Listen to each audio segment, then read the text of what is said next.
for as long as we live. The things we saw, the things we learned, and the people we experienced it with will never be forgotten. Although this is the end of the movie, this is only the beginning of our journey.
How long is that? There's not 2 minutes. The video was like 40 minutes. It's 40 minutes. Yeah. So, the broadcast not like it went dead, so it's doing new. But I put like part 2 minutes. Anyone's tuning in for it.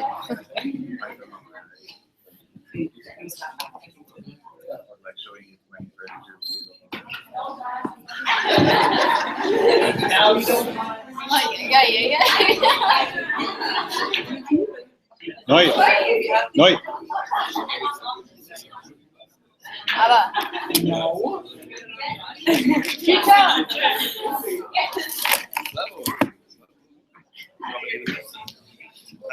Wait.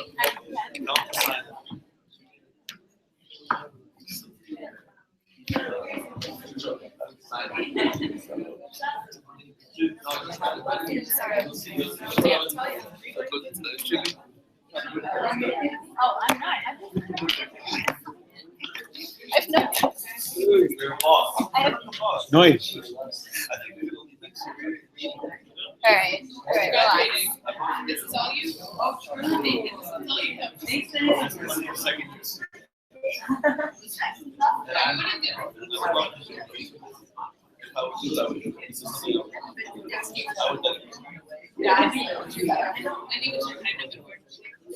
Don't worry, that's all.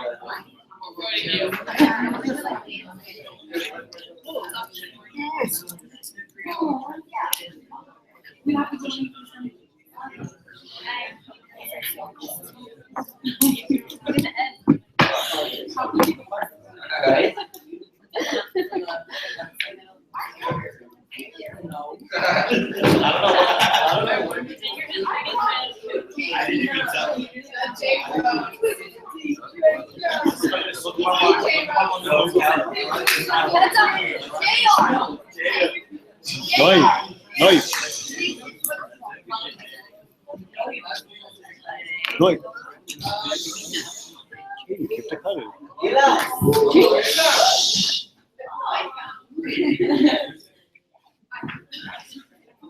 Okay. I want to start with an article that was written, I don't exactly remember when, by a guy named Delegation. And the title of it is The Need to Forget.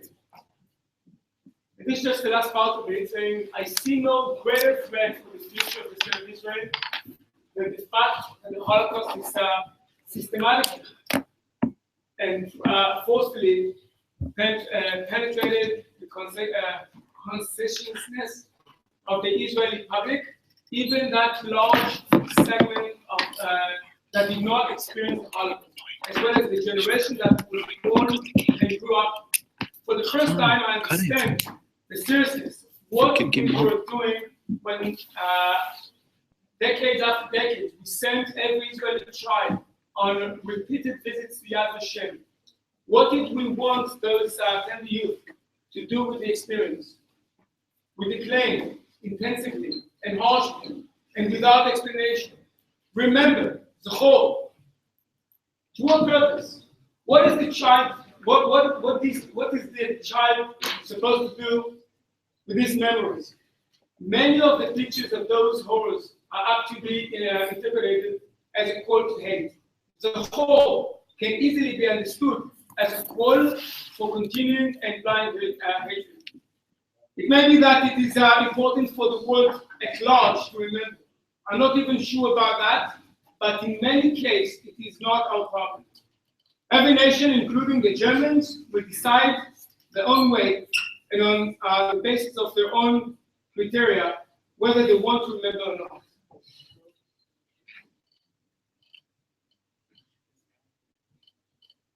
For our part, we must learn to forget. Today, I see no more important political and educational task for the leaders of this nation than to take a stand on the side of life, to dedicate themselves to creating our future, and not to be preoccupied from morning to night with the symbols, ceremonies, and lessons of the Holocaust.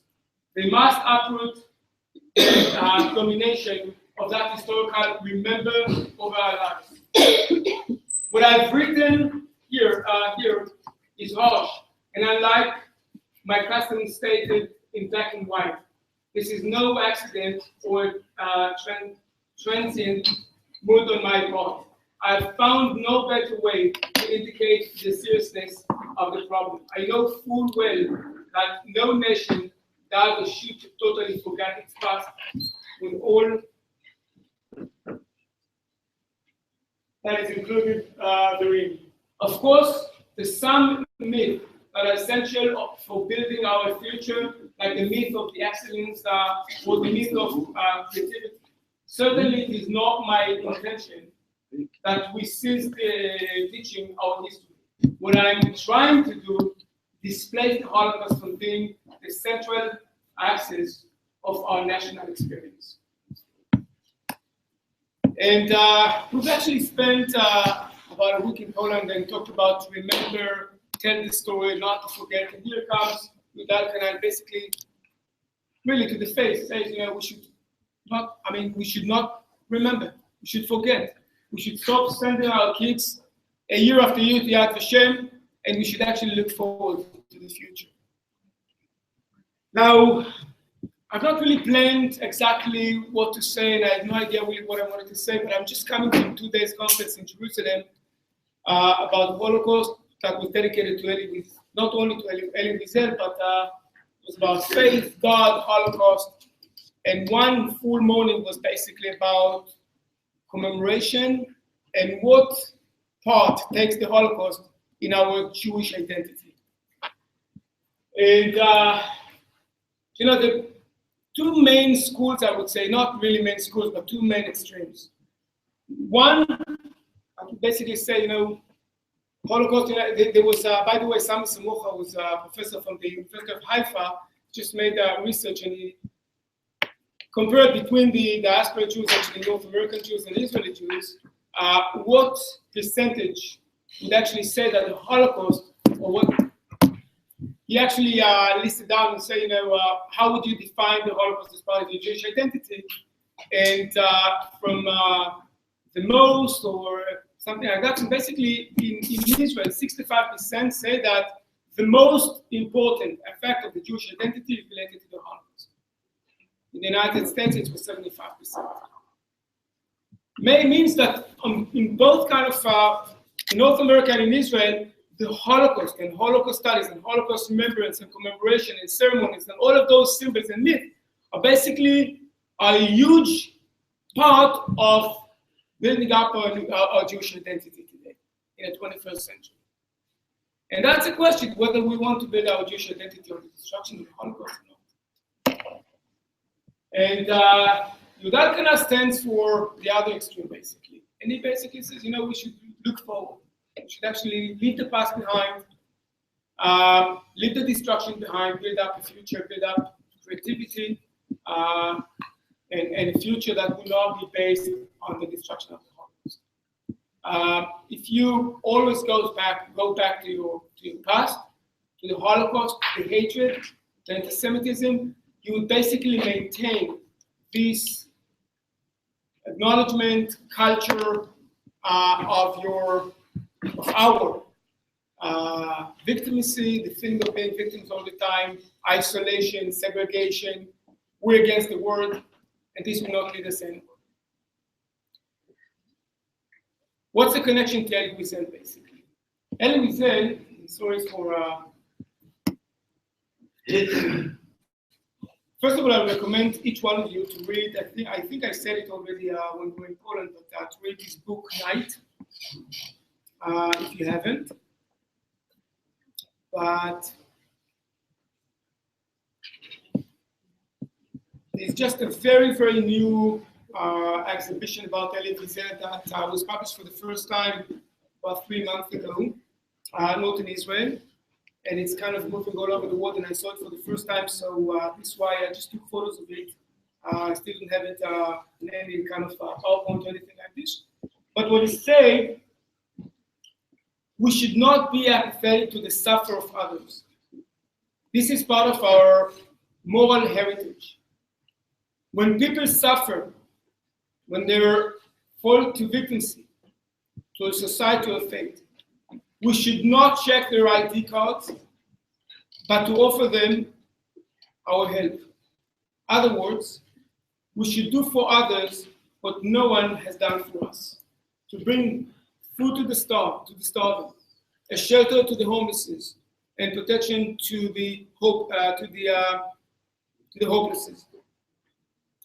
Even though the Holocaust has been a Jewish in its character, its consequences are universal, and we truly believe that what happened should protect us in the future. And he said that in 1981 when he spoke in the White House. Elie Wiesel basically took his personal experience, losing his parents, losing his mother and his 2 sisters in the beginning of the war, and then surviving with his father. Later on, they actually survived Auschwitz, moved to Buchenwald. His father died in Buchenwald just before the liberation. And he took his story and took it to a very universal message. If Yuval Kana took the message to one extreme, and Holocaust is 75% of our Jewish identity maybe goes to the other extreme, I think each one of us, if I have to actually give you one kind of direction or message to take out of this trip and try to take it with us as a society for the rest of our life, is to try to find the balance. Not to forget not for the victims, not to forget not for our still Jewish identity and our presence here in Israel and our presence everywhere, but at the same time to take it to a very universal message. I mean, whenever there is a human being that needs help, to be there for them, not to be the bystanders. Because just to remind you, the vast majority of Europeans who lived in Europe back then were not practically or physically collaborators with the Nazis. They were mostly bystanders. So we should always try to find this balance. And I think, again, I could go through the lives of Elie Wiesel and his biography and everything. You would see that basically his main message, and he won the Nobel Prize, not for his books, but basically for what he's done for people who really need help in Africa, in Yugoslavia, actually in every part of the world. He's been there for people also here in Israel, by the way. After he won the Nobel Prize in 1986, he took the money and he built here in Israel 2 very amazing facilities. He called them Beit Tzipora, one in Ashkelon and one in Kiryat Malachi. Tzipora was his youngest sister. He was born after two daughters. He was the 3rd one, and the 4th one was his youngest sister named Tzipora. And he said, I've had many fights with my older sisters, never with Tzipora. And Elie Wiesel could have never actually named her. I mean, whenever he said the name, he felt the tears. And when he got the money for the Nobel Prize, he basically spent it here in Israel, invested here in Israel in 2 amazing places for Ethiopian kids who actually come to the country with all the social gaps and all the cultural kind of shock and all of this.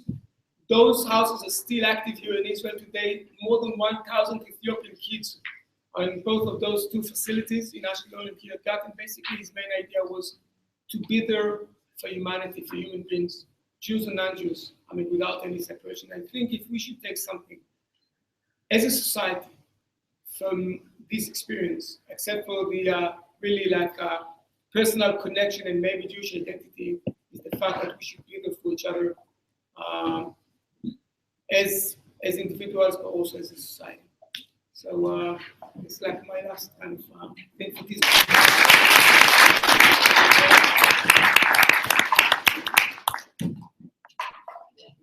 And guys, stay in touch. Your WhatsApp group is like. You can say hi.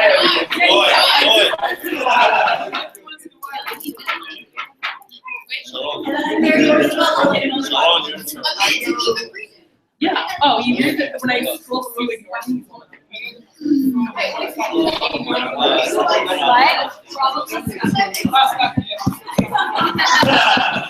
you.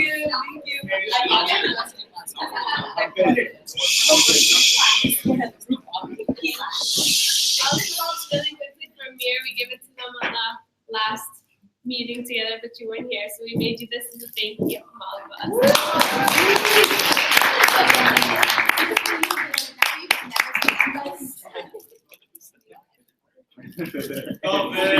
Just before we end our evening, you've heard my voice enough tonight, but I just wanted for the people who, the people who came, the siblings, the parents, like this journey for us was unforgettable. It was incredible. We learned so much. We became so close.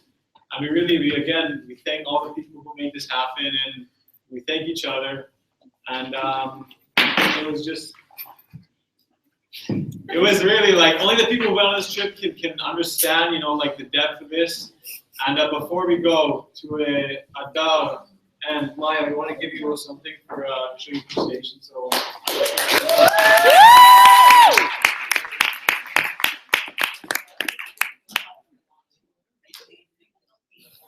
Basically, a cup when you put like hot water, our picture shows.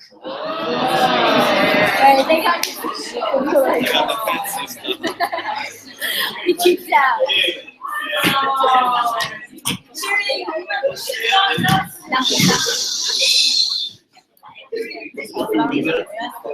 All right, the last thing, you're right, Amir. The first thing is we got a couple of posters for you at home to put whatever copy of We're gonna coach you in your house. Also, On your phone. we also created an album for you that all of us signed. So this is from the whole delegation.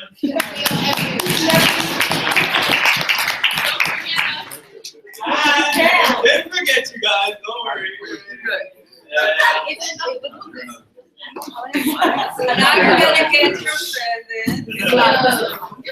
album isn't just from here. Each of you get an album as well. No, wait, tell them what happened with the album. Tell them what happened with the album. So something that I recommend for all of us to do, there are white pages we put at the beginning and the front. We can all take the next 10-15 minutes to sign those albums. But this is a memory that was made. So Tell what happened. Tell what happened.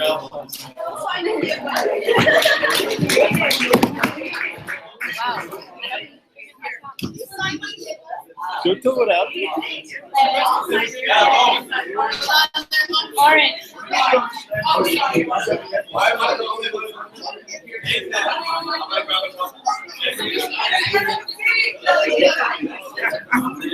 guys have to come out. That's fine.